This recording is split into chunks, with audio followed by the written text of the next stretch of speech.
তো বন্ধুরা, আমি আমার গোপাল সোনাকে কিভাবে সেবা দেই আর কিভাবে কি করি সব কিছু আজকে তোমাদের সঙ্গে আমি ছোট্ট করে একটা ভিডিও দিচ্ছি।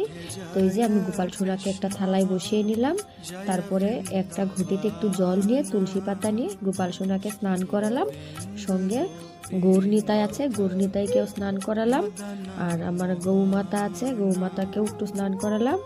তারপর এই যে শঙ্কর জল দিয়ে গোপাল সোনাকে স্নান করাতে হয়, শঙ্কর জলে আমি আরেকটা তুলসী পাতা দিয়ে তারপর গোপালকে আড়াই পাক দিয়ে আমি গোপাল সোনার উপরে জল ঢেলে দিয়ে স্নান করিয়ে নিলাম।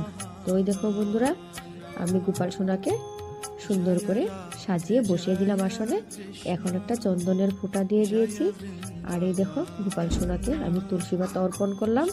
আর আমার যে বড় কানা আছে, কানাকেও আমি তুলসী পাতা দিলাম।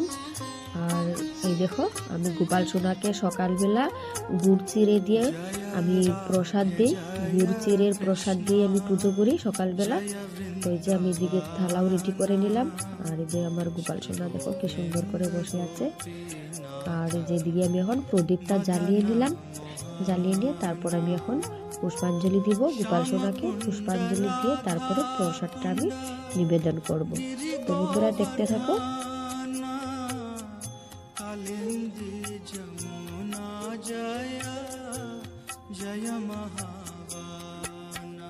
তো আমি এইভাবেই আমার গোপাল সোনাকে নিত্য সেবা দেই।